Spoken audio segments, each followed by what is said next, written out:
Good evening. I learned from Justin Bonner.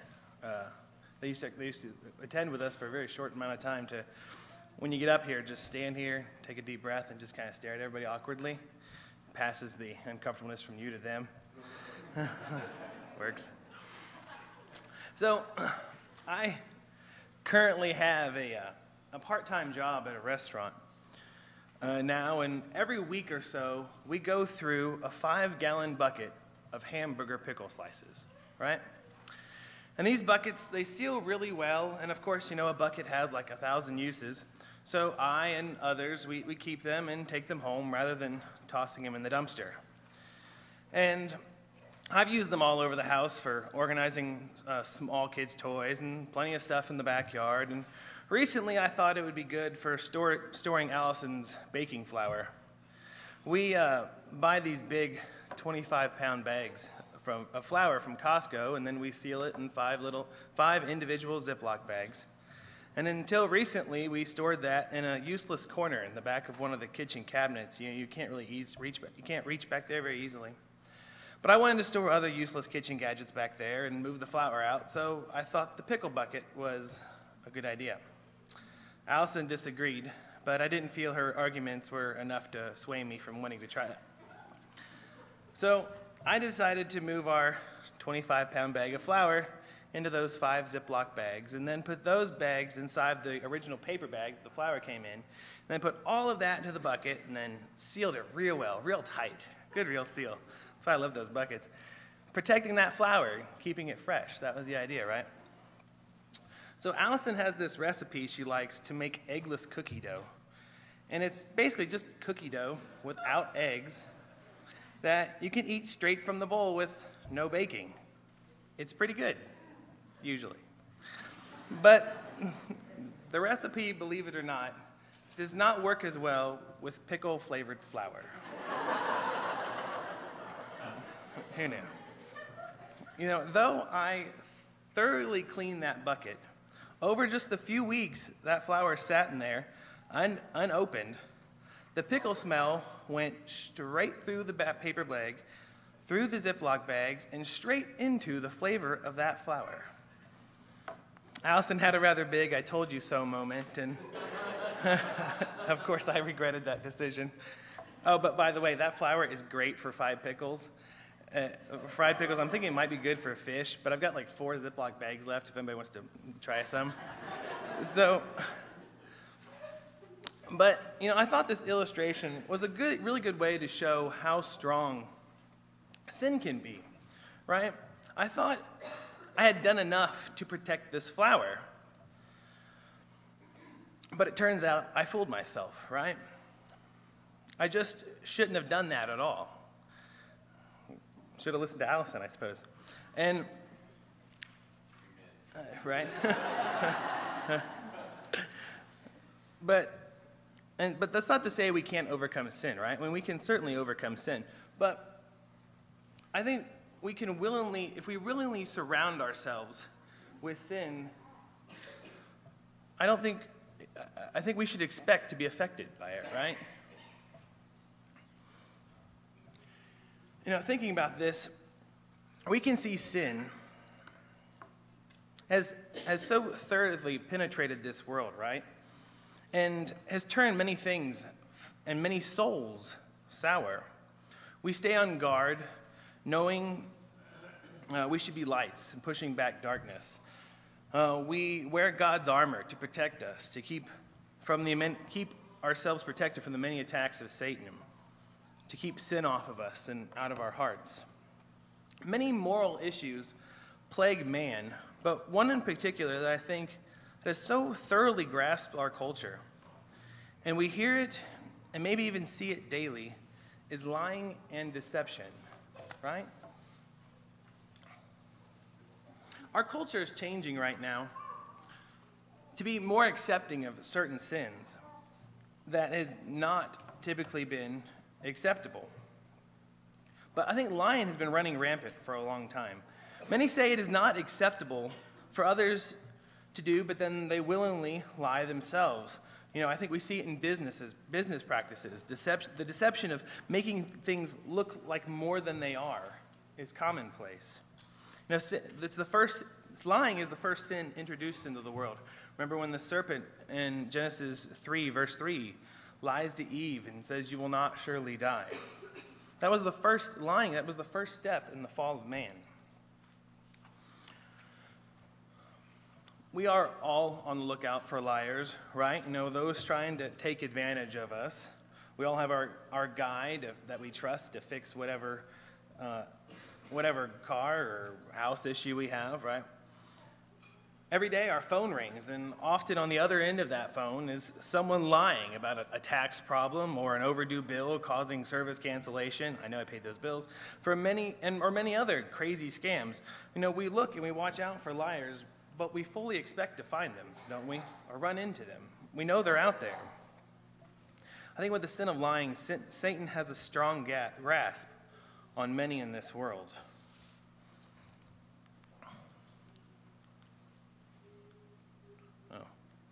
The guy who's always telling people to turn the remote on. I don't turn the remote on. Okay. I think we know a couple of these verses really well. Proverbs 6, starting verse 16. There are 6 things that the Lord hates, 7 that are abomination to him: haughty eyes, a lying tongue, the hands that shed innocent blood, a heart that devises wicked plans, feet that make haste to run to evil, a false witness who breathes out lies, and one who sows discord among brothers. 2 of those involve lying: a lying tongue and a false witness who breathes out lies. Revelations 21:8. Another verse I think we know pretty well. But as for the cowardly, the faithless, the detestable, as for murderers, the sexually immoral, sorcerers, idolaters, and all liars, their portion will be in the lake that burns with fire and sulfur, which is the second death. I think most of us know these verses well. I think that we know not to be liars, right? But do we find ourselves lying, though? Let's look at a couple quick characters right here. And open your Bibles to Acts chapter 5. There at the end of Acts 4, we see Christians who have more than others. They go and sell their land and their houses, and they give the money to the apostles to be distributed to each as they have need. That's there in Acts 4:35. Then in Acts 5 it starts with Ananias and Sapphira. They follow suit of what's happening at the end of Acts 4. So let's read Acts 5, starting in verse 1. But a man named Ananias took his wife Sapphira, sold a piece of property, and with his wife's knowledge, he kept back for himself some of the proceeds and brought only a part of it and laid it at the apostles' feet. But Peter said, "Ananias, why has Satan filled your heart to lie to the Holy Spirit and keep back for yourself part of the proceeds of the land? While it remained unsold, did it not remain your own? And after it was sold, was it not at your disposal? Why is it that you have contrived this deed in your heart? You have not lied to man, but to God." When Ananias heard these words, he fell down and breathed his last. And a great fear came upon all who heard it. The young man rose and wrapped him up and carried him out and buried him.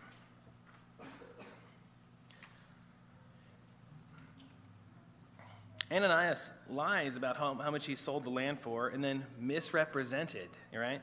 That's another word we will use instead of lying. Misrepresented the idea of that he was giving all of the money he made off the land. And then starting in verse 7, Peter is talking to Sapphira, Ananias' wife. And he tells her there, and there starting in verse 7, after about an interval of 3 hours, his wife came in, knowing what had happened, and Peter said to her, "Tell me whether or not you sold the land for so much." And she said, "Yes, for so much." But Peter said to her, "How is it that you have agreed together to test the Spirit of the Lord? Behold, the feet of those who have buried your husband are at the door, and they carried her out, and will carry you out." Immediately she fell down at her feet and breathed her last. When the young men came and found her dead, they carried her out and buried her beside her husband. So Sapphira here was given the chance to come clean. And she also says the same lie and suffers the same consequences. These two people were doing a good thing, right? They were giving to others, and they went out of their way to do it, right? They sold their land. They sold land to do it. They just kind of tweaked this tiny detail, it seems, right? And for what reason, it doesn't say. My guess would be pride, because everyone else, as we see in Acts 4, was giving all. But they didn't have to give all, even. That wasn't the sin. They didn't have to give all. And it wouldn't have not been wrong to not give all. That's what Peter was pointing out to Ananias. But why were they so severely punished? That verse again, there are 6 things that the Lord hates, 7 that are an abomination to him. A lying tongue, that was Ananias, right? He's the one that chose to lie. It was his idea from what we're reading here. And then he told Sapphira to go along with it. Basically, she was a witness saying, "Yeah, we sold the land for that much." 2 of the abominations right there, and they're guilty of both of them. In God's eyes, it's an abomination to lie. It seems like an extreme consequence for a lie that some of us might not look on as like a big deal or not that big of a lie. But is there such a thing as a small lie? Are there white lies? Is it okay to be a little misleading? Is it really lying to let someone think something else? Or, can we just go ahead and stretch the truth just a little bit? Does it really matter what we think on these things? What we think on these things? Ephesians 5 right there, it ends in verse 11, and we also saw it up there earlier on, earlier up in the reading. But a great fear came upon the whole church and upon all who heard these things. In the end, this is what matters, I think. Where is our fear? Of man and the ridicule of man? Or is our fear of God and what does he desires of us? Fear God and the consequences he promises, rather than the temporary pains, headaches, ridicule, uncomfortable moments, and whatever else we think gives us a reason to lie. I think those are probably the bigger reasons why we might lie. We want to avoid those things, headaches, ridicule, uncomfortable moments, angering somebody. We're worried about that effect or that reaction. Let's think about that for a second. The effect of telling a lie or being truthful, what will it have on our lives? I don't know if anyone here is struggling with this issue, but we all may be one day. And thinking ahead now, and how it might affect our lives should help us to be truthful. First off, we know lying ruins reputations, right? How many politicians have fallen after lying? Lies only cover temporary problems, don't they? But if they only cover temporary problems, but if or when those lies are uncovered, the situation will probably now be worse by the exposing of that lie. The effects of a lie can go to immeasurable distances as trust is shaken and as confidence is lost. So I don't think we can always fully know the effects of our lies in an earthly sense. Early in our marriage, early in our marriage, I was struggling with a sin that I knew was a betrayal of Allison's trust. It ate at me, it bothered me, it made me uncomfortable, and I lied to myself about the danger of this sin. And I convinced myself I was fine time and time again. And then one day I decided that was enough. I went to Allison and I told her what I was struggling with, not knowing how she would react, which is what I feared the whole time, right? How she would react to that. Sorry. She obviously wasn't happy. But instead of getting angry, she revealed something to me that she had been struggling with, which she knew was a betrayal of my trust. And we were both going out of our way to hide that from each other.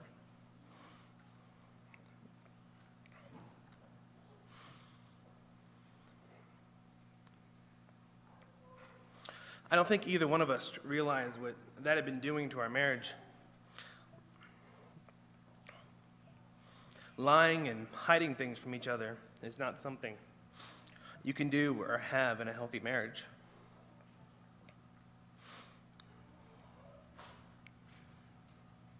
Since that day, though, we've been incredibly more open with each other. We forgave each other. We moved past those sins with each other's help. And we've become much closer in thought.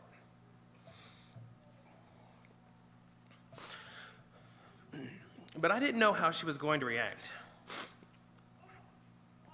You know, we don't know how a customer will react if we tell them the truth, or how friends will react in whatever situation. And this is my point. We can't really know the effects of our lying or our being truthful in this world, can we?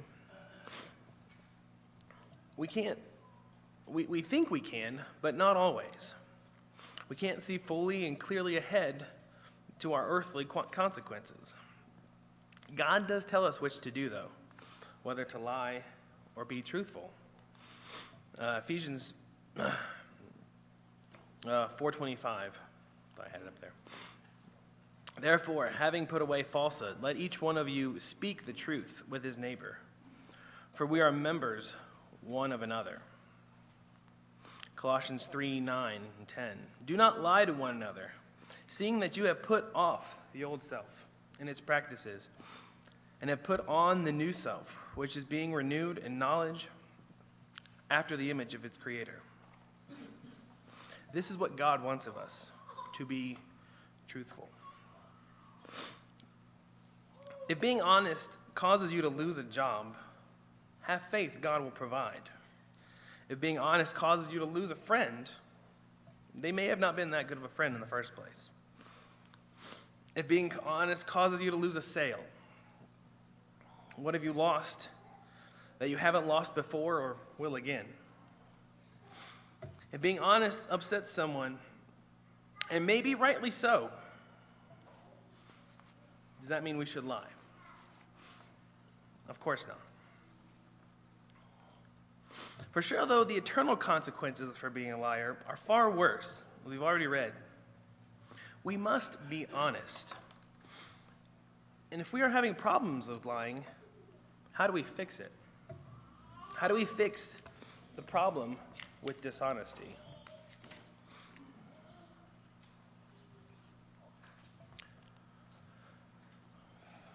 Let's turn to God. You turn to God and you turn to his scriptures.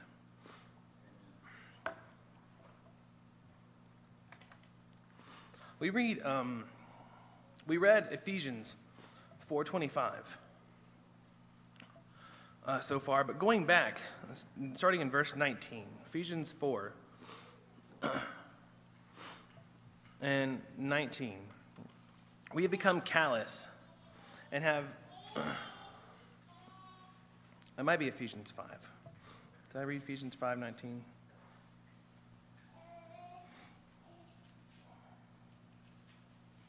I'm in Acts. Yes, that's right. Okay. So we have become callous and given, they had become callous and given themselves up to sensuality, greedy to practice every kind of impurity. But this is not the way you learn Christ, assuming that you have heard about him and were taught in him, as truth is in Jesus, to put off your old self, which belongs to the former manner of life and is corrupt through deceitful desires, and to be renewed in the spirit of your minds, and to put on the new self, created after the likeness of God in true and righteous holiness. Put off the old way you operated and acted, and be renewed in your spirit of your minds. Scripture is full of wisdom like this.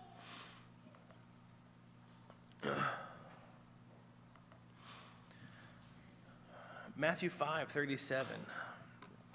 Let what you say be simply yes or no. Anything more comes from evil. Be straightforward in your speech. That's what I think that's saying there. Not shifty and devious in your speech. Pursue what is good. Think of others and how lying will affect them. Love others. Matthew 7:12. So whatever you wish that others would do to you, do also to them. This is the law. This is the law of the prophets. How do we fix dishonesty? We quit lying, and we turn to God. Learn what he wants of us, and pursue that. And be honest with yourself. James 1:22. Be doers of the word and not hearers only, deceiving yourselves. We can hear and know this lesson, but if we aren't being honest with ourselves about our actions, we can be deceiving even ourselves and are in danger. We must understand that consequences of lying are the same as any other sin. So, fear God and fear his consequences. Be honest, even if we do or do not know the effects. Turn to God and away from lying and sin. Be active in the renewing of our minds.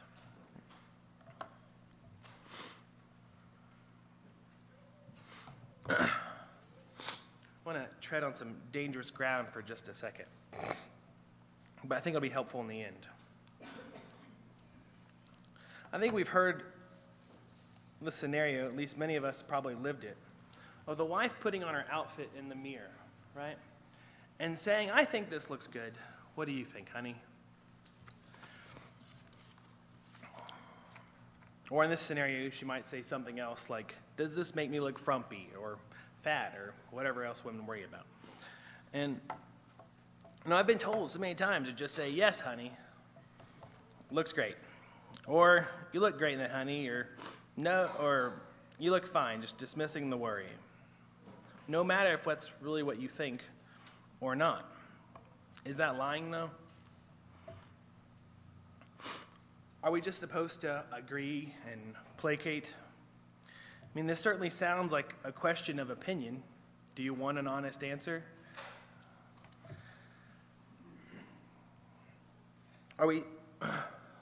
Women, do you want an honest answer? Or maybe are you setting your husband up to where he thinks he might have to lie to spare your feelings? Personally, I've always treated this situation with honesty as the best policy. And I have gotten in trouble, but that's usually for my tactfulness and not for my honesty. But how honest can we be with each other? You know, maybe that's a silly example. But I really want you to think about what you might lie about, and especially why.